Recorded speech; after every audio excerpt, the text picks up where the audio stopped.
নমস্কার বন্ধুরা, মিষ্টি অ্যান্ড মমস কিচেন চ্যানেলে আপনাদের সবাইকে স্বাগত জানাই। আজকে আমি কাঁকড়ার একটা রেসিপি আপনাদের সাথে শেয়ার করব। তো তার আগে আপনাদেরকে দেখিয়ে দিচ্ছি সুন্দরবনের জঙ্গল থেকে ধরা কাঁকড়া। তো এই যে এখানে দেখুন কত ব্যাগে বা এই যে বাক্সগুলোতে মানে একদম ভর্তি কিন্তু এই কাঁকড়াগুলো। এগুলো হচ্ছে একদম সুন্দরবনের জঙ্গল থেকে ধরে আনা কাঁকড়া। এই কাঁকড়াগুলোকে এখানকার কিছু মানুষ আছে, তারা জীবিকা অর্জনের জন্য জঙ্গলে যায় মাছ ধরতে বা কাঁকড়া ধরতে, কেউ কেউ যায় মধু সংগ্রহের জন্য। তবে এখন জঙ্গলে মাছ কাঁকড়া ধরা এগুলো কিন্তু বারণ হয়ে গিয়েছে। তো কিছু কিছু মানুষের মানে এগুলো পারমিশন নেওয়া থাকে, তো তারা হচ্ছে জঙ্গলে যায় এবং এই কাঁকড়াগুলোকে ধরে এনে স্থানীয় ব্যবসায়ীদের কাছে বিক্রি করে। তো স্থানীয় আমাদের পাশেই মানে একটা দাদা আছে, ওনারা এই কাঁকড়াগুলোকে কেনে এবং এই যে কাঁকড়াগুলো জঙ্গল থেকে ধরা হয় এগুলোতে সবগুলোতে কিন্তু সমান পরিমাণে শাঁস থাকে না। কোনো কাঁকড়ায় শাঁস থাকে, কোনোটায় সেরকম একটা শাঁস হয় না বা ঘিলু হয় না। তো ওরা নিজেদের ঘেরে বা জল করে এগুলোকে আবার ছাড়ে। তো যেহেতু কাঁকড়াগুলোকে ছাড়লে জলকর থেকে উঠে যেতে পারে, তার জন্য কি করে যে এগুলোকে এইভাবে পায়ে মানে দড়ি বেঁধে দেয়া হয়, দিয়ে তারপরে জলে কয়েকদিন মানে ঘিরে ছেড়ে দেওয়া হয় এবং তাদেরকে পর্যাপ্ত পরিমাণে খাদ্য দেওয়া হয়। তার ফলে কি হয়, কাঁকড়াগুলো মানে কাঁকড়ার শ্বাসটাও সুন্দর হয় এবং কাঁকড়াগুলো ঘি ভর্তি হয়ে যায়। ফলে এগুলো গ্রেট কাঁকড়া হয়ে যায়, যেগুলোকে গ্রেট কাঁকড়া বলা হয় সেগুলো একদম হয়ে যায়। এবং এর ফলে এগুলোকে এনারা নিয়ে গিয়ে কলকাতায় ব্যবসায়ীদের কাছে বিক্রি করে এবং সেখান থেকে এগুলো এক্সপোর্ট হয়ে চলে যায় বিদেশে। তো তার জন্য দেখতেই পাচ্ছেন এখন এই কাঁকড়াগুলোকে বাঁধার প্রসেসিং চলছে। আর তারপরে এগুলো তো মানে জলে ছেড়ে দেওয়া হবে। তো কত কাঁকড়া দেখতেই পাচ্ছেন। ওনারা কিন্তু এখন সাধারণভাবে এই কাঁকড়াগুলোকে বিক্রি করেন না, যেহেতু এগুলোকে গ্রেট করার জন্য জলে ছাড়া হয়। তো আমি এখান থেকেই দুটো কাঁকড়া নিয়ে নিয়েছি, আর এটা দিয়ে তৈরি হয়ে যাবে আমাদের আজকের রেসিপি। তবে সুন্দরবনের জঙ্গলের এত কাঁকড়া একসাথে দেখা সৌভাগ্য হয়তো অনেকের হয় না। তো তার জন্য আপনাদেরকে এই ভিডিওটা আজকে আমি শেয়ার করে দিলাম। ওই ওই তিন মুখীর ওই ওই অনেক নৌকা থাকে ওই জায়গায়। হ্যাঁ, ওই জায়গায় অনেক নৌকা বলতে আমাকে কিন্তু দুটো নৌকা যায়।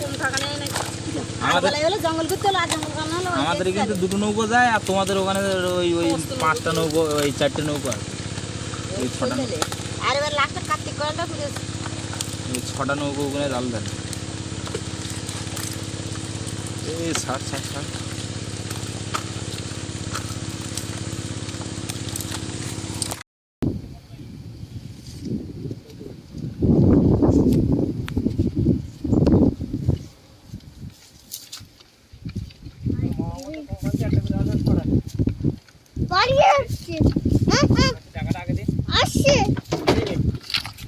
টাকা দেবো, টাকা বাড়ি দেবো,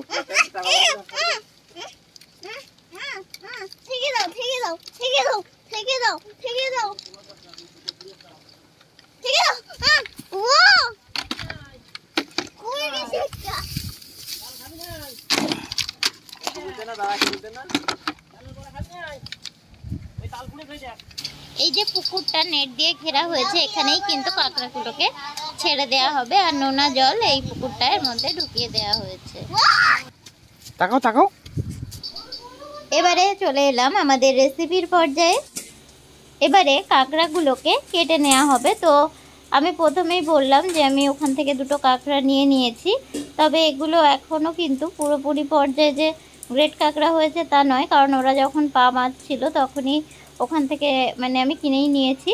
তো ব্যাপারটা হচ্ছে যে এই কাঁকড়াগুলোতে জানি না কতটা ঘিলু হয়েছে, তবে কাঁকড়াগুলো ওদের জল করে বা ওদের পুকুরে কয়েকদিন খাদ্য দিয়ে রেখে দেওয়ার পরে প্রচুর ঘিলু তৈরি হয়ে যায়। তো কাটলেই বোঝা যাবে, জানি না কতটা কি হয়েছে। তবে এবার কেটে নেওয়া হচ্ছে আর পাগুলোকে আগে ভেঙে নেওয়া হচ্ছে, কারণ পাগুলো থাকলে মানে কামড়ে দিতে পারে, একটু সমস্যা হতে পারে। তো তারপরে কাঁকড়াগুলোকে আমি কাটার প্রসেসিংটাও আপনাদেরকে দেখিয়ে দেব, কিভাবে চটজলদি ইজি প্রসেসে কাঁকড়াটাকে কেটে বা পরিষ্কার করে নেওয়া যায়, সেটাও আপনারা দেখতে পাবেন।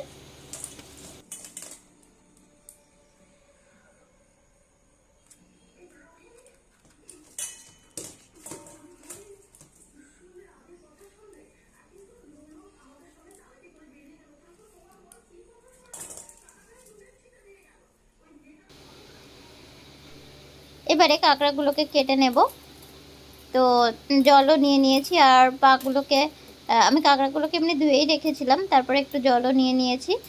আর এই যে মাঝখানের অংশটা, এটা কেটে বাদ দিয়ে নখের অংশগুলোকে কেটে নেওয়া হচ্ছে। ছোট ছোট পাগুলোকে আমি এভাবেই রাখবো, জাস্ট নখগুলোকে কেটে বাদ দিয়ে দিচ্ছি। আর তারপরে কাঁকড়ার মাঝখানের অংশটাকে দেখুন, আপনাদেরকে প্রসেসিংটা অবশ্যই দেখিয়ে দিচ্ছি যে ঠিক এইভাবে ছাড়িয়ে নিতে হবে।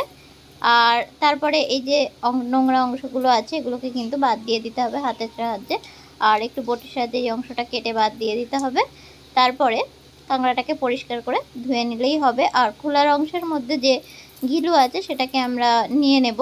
তবে কাঁকড়াগুলো আর একটু কয়েকদিন থাকলে আরও সুন্দর ঘিলু তৈরি হয়ে যেত। তো যাই হোক, মোটামুটি 60 ঘিলু হয়েছে। তো এটাকেও ঘিলুগুলোকেও আমি নিয়ে নিচ্ছি। আর খোলাগুলো আমি একেবারে বাদ দেবো না, ওগুলোকেও আমি পরিষ্কার করে ধুয়ে ওগুলোও নিয়ে নেব। তাহলে কি মানে তরকারিটা হওয়ার পরে ডেকোরেশনটা দেখতেও সুন্দর হয়। আর আপনারা তো জানেনই, দেখতে সুন্দর হলে মানে খেতেও কিন্তু সেটা মানে ভালো লাগে। আগে দর্শনধারী, সেটা তো আমরা সবাই জানি। তো ডেকোরেশনটা ভালো হলে যারা খাবে তাদের কিন্তু মানে খাওয়ার ইচ্ছাটা আরও বেড়ে যায়। যাই হোক, তো কাঁকড়াগুলোকে, আরেকটা কাঁকড়াকেও একই প্রসেসে কেটে নিচ্ছি।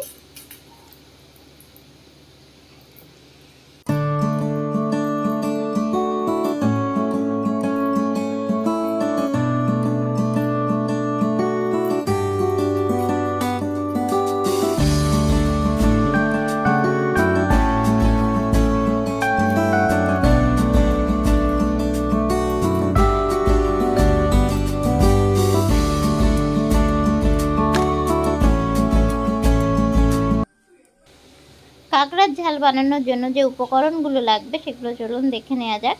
এখানে কাঁকড়াটাও নিয়েই নিয়েছি, পরিষ্কার করে কেটে ধুয়ে আছে। এছাড়া যে উপকরণগুলো লাগবে সেগুলো চলুন দেখে নিই। তো তার জন্য আমি উপকরণগুলোকে একসাথে সাজিয়ে নিয়েছি। আর এখানে নিয়ে নিয়েছি পেঁয়াজ, এখানে 3-4টে পেঁয়াজ আছে, টমেটো কুচি, শুকনো লঙ্কা, গোটা গরম মশলা, আর অল্প টমেটো পেস্ট আছে, এটা আদা রসুনের পেস্ট। এখানে গোটা গরম মশলা আছে, আর কাঁচা পাকা লঙ্কা আছে, আর তেজপাতা।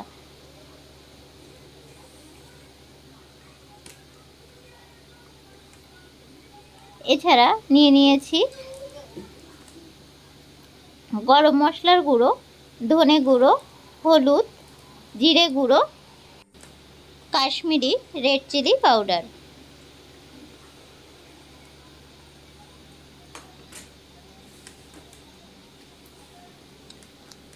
আর লাগছে লবণ, অল্প একটু চিনি লাগবে। আর রান্নাটা আমি সাদা তেলে বা রিফাইন অয়েলে করব।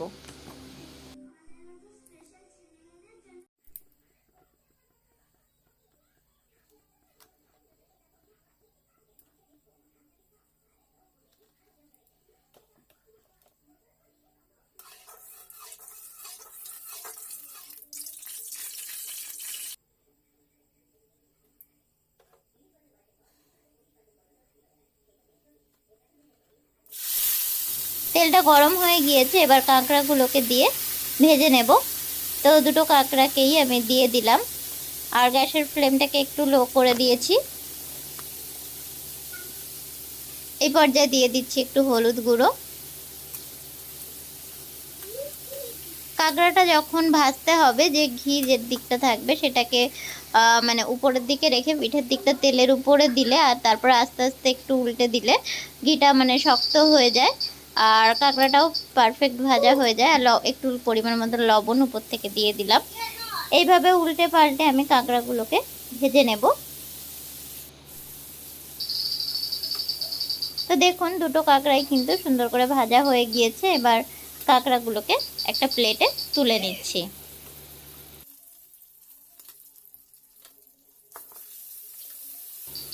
একইভাবে কাঁকড়ার পাগুলোকে আর মানে খোলাটাকে আমি ভেজে নিচ্ছি।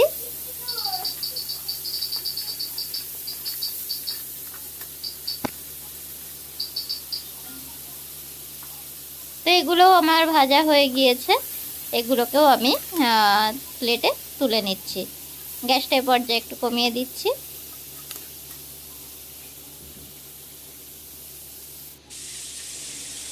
ওই তেলের মধ্যে এবারে দিয়ে দিচ্ছি গোটা গরম মশলা, দিয়ে দিচ্ছি 2টো তেজপাতা।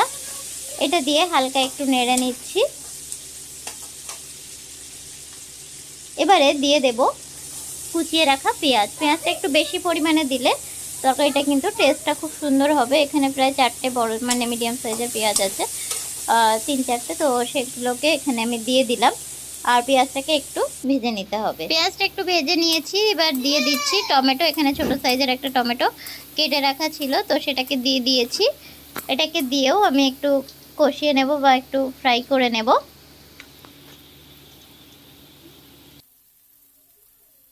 এবারে দিয়ে দিলাম আদা রসুনের পেস্ট 1 চামচ পরিমাণে। এটাকেও আমি পেঁয়াজ টমেটোর সাথে খুব ভালো করে মিক্সড করে নিচ্ছি। তো এগুলোকে দিয়ে কষিয়ে নিয়েছি। এবার দিয়ে দিচ্ছি একটা শুকনো লঙ্কা, অল্প একটু টমেটো আর গরম মশলা যেটা আমি বেটে রেখেছিলাম, তো সেটাকে দিয়ে দিয়েছি এবং একটুখানি সময় ধরে সমস্ত মশলাকে আমি কষিয়ে নিয়েছি। দিয়ে দিচ্ছি কাশ্মীরি রেড চিলি পাউডার। এবারে দিয়ে দিচ্ছি 1 চামচ পরিমাণে জিরে গুঁড়ো।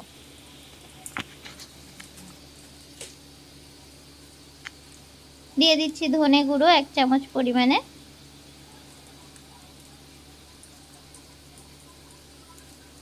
এই পর্যায়ে গ্যাসের ফ্লেমটা কিন্তু লোতে রেখে দিচ্ছি।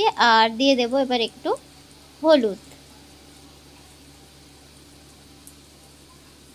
এবারে আমি সব কিছুকে খুব ভালো করে মিক্সড করে নেব। আর দিয়ে দেব সামান্য একটু জল, যাতে মশলাটা পুড়ে না যায় আর মশলাটা পারফেক্ট কষানো হয়। তো সমস্ত কিছুকে খুব ভালো করে মিক্সড করে নিতে হবে আর একটু কষাতে থাকতে হবে।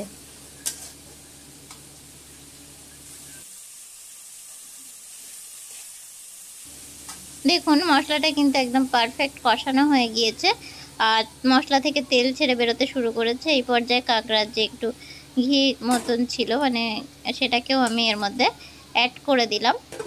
এবার এটাকে আমি ঢাকা দিয়ে দিচ্ছি যাতে মশলাটা আরও পারফেক্ট কষানো হয়ে যায়।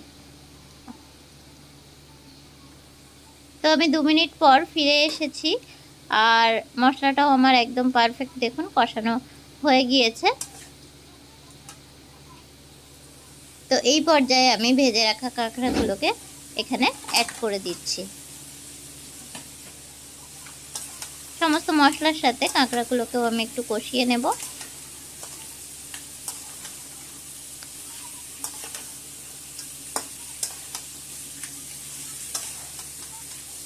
এই রেসিপিটা কিন্তু সত্যিই মানে অসাধারণ হয় খেতে। আর কাঁকড়া খেতে তো আমরা বাঙালিরা সকলে খুব ভালোবাসি। তো এই রেসিপিটা অবশ্যই কিন্তু একবার বাড়িতে ট্রাই করবেন। তো এবার আমি এটাকে কষিয়ে নিয়ে আবারও 1 থেকে 2 মিনিটের জন্য লো ফ্লেমে এটাকে ঢাকা দিয়ে রেখে দেব। 2 মিনিট পর ফিরে এসেছি। তো মশলা আর কাঁকড়া সমস্ত কিছুই কিন্তু একদম পারফেক্ট কষানো হয়ে গিয়েছে।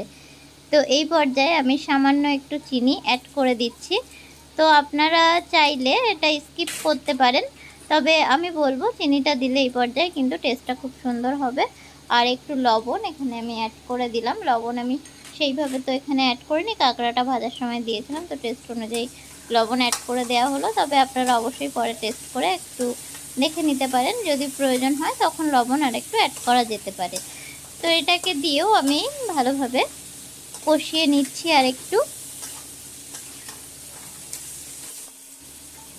এবারে আমি এর মধ্যে একটু উষ্ণ জল অ্যাড করে দেব। আমি ইন্ডাকশানে অল্প একটু জল গরম হতে বসিয়ে রেখেছিলাম আর উষ্ণ গরম জল আমি অ্যাড করে দিলাম। তো দেখুন যেহেতু উষ্ণ গরম জল দিয়েছি মোটামুটি কিন্তু ফুটতে শুরু করে দিয়েছে।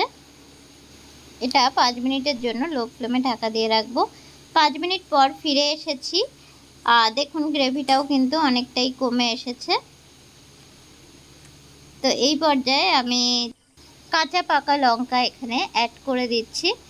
এতে কিন্তু মানে ফ্লেভারটাও খুব সুন্দর আসে, বা একটা কাঁচা লঙ্কার যে একটা স্মেল এটাও তরকারির মধ্যে ঢুকে যায় এবং মানে তরকারিটা কিন্তু খেতে খুবই টেস্টি হয়।